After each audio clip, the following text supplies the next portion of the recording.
পঞ্চম দিনে দুপুরে রান্না করা ভাত ফেলেই চলে যেতে হয়েছে। জনৈক শামসুল আলমের কথা এখানে বলা হয়েছে, নাসির উদ্দিন পাটোয়ারি বলেছেন যে তিনি বিএনপির র্যাঙ্ক এন্ড ফাইলের একজন অ্যাক্টিভিস্ট। তাকে কোথায় নিয়ে বসালেন? নির্বাচন কমিশনের অতিরিক্ত সচিব হিসাবে বসালেন। 1 বছরের জন্য আপনারা চুক্তিভিত্তিক তাকে নিয়োগ দিয়েছেন। আপনাদের মতলব আপনারাই ভালো জানেন। তবে এই 1 বছরের ভিতরে গুরুত্বপূর্ণ অনেকগুলো নির্বাচন হবে। যেই লোক তার দলের জন্য জান প্রাণ দিয়ে কাজ করেছে সেই লোককে একটা নিরপেক্ষ জায়গায় আপনারা পাচ্ছেন। অথচ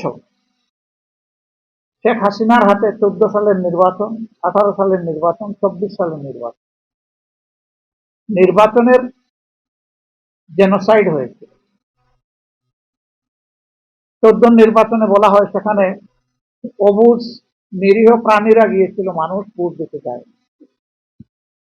18 সালের নির্বাচন ধৈর্য ধরতে পারে নাই, নিজেদের কর্তৃত্বে নিয়ন্ত্রণে সবকিছু থাকার পরে নির্বাচনের আগের রাতেই সবকিছু সাবার করে ফেলেছিল। এই জন্য অত্যন্ত ইনোসেন্ট একটা কান্ট্রি, কিন্তু বিশ্বে পাওয়ারফুল।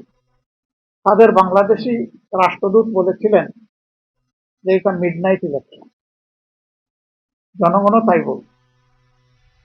আর 24 সালে এসে আমিডামি করলেন। এই নির্বাচনগুলোকে জাতি ঘৃণা করে প্রত্যাখ্যান করেছিল, কিন্তু আবার সেই একই আয়োজন আমরা দেখতে পাচ্ছি।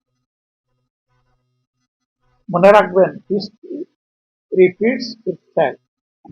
সূর্য কিন্তু মাত্র একদিন পূর্ব দিকে উঠে না আর একদিন পশ্চিম দিকে ডুবে না, প্রতিদিন উঠে, প্রতিদিন ডুবে।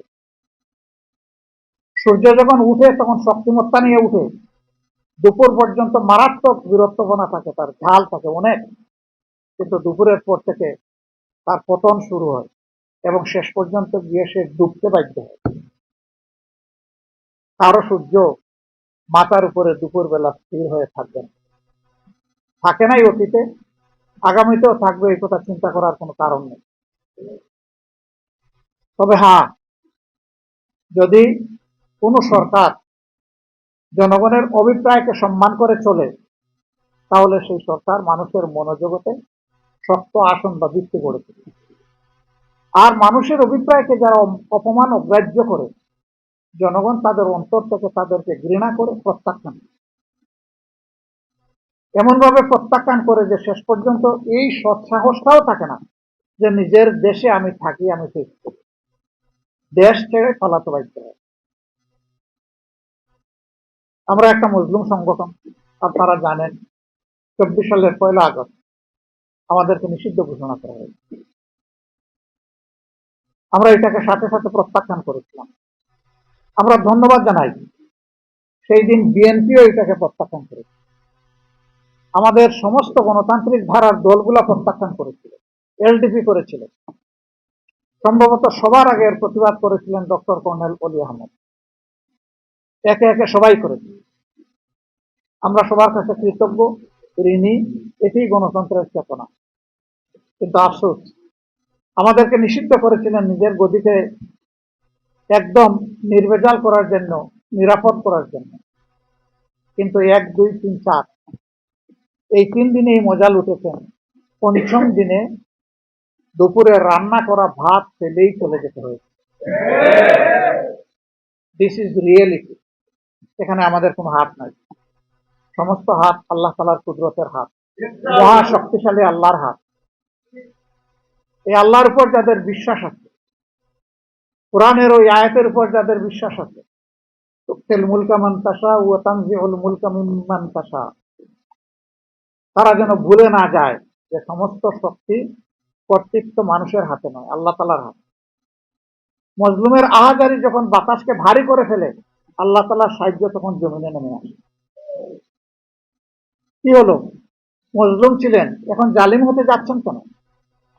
একটা ইনোসেন্ট ছেলে আলিফ, আমি তাকে দেখতে গিয়েছিলাম, হচ্ছে তার মা মানসিকভাবে ভারসাম্যহীন, বাবা অ্যাক্সিডেন্ট করে ওকে যে পড়ে আছেন বিছনায়, একটা মাত্র ভাই, সেও খুব সাউন্ড মনে হলো না, এই ছেলেটা ইন্টারমিডিয়েট পরীক্ষার্থী আগামীতে, সে একাধারে লেখাপড়া করে, টিউশনি করে তার পরিবার চালায়।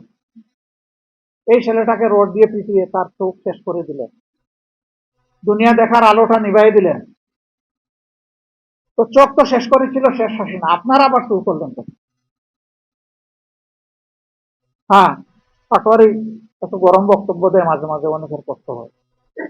সে নরম সুরে বলেছে, আমি আর গরম বক্তব্য দিব না, কোনো বক্তব্যই দিব না, শুধু আলিফের চোখটা ফিরিয়ে দেন মাননীয় প্রধানমন্ত্রী। পারবেন? চোখটা ফিরিয়ে দিতে পারবেন? পারবেন না। নিরীহ একটা ছেলে, সে কি হাতে অস্ত্র নিয়ে কাউকে মারতে এসেছিল?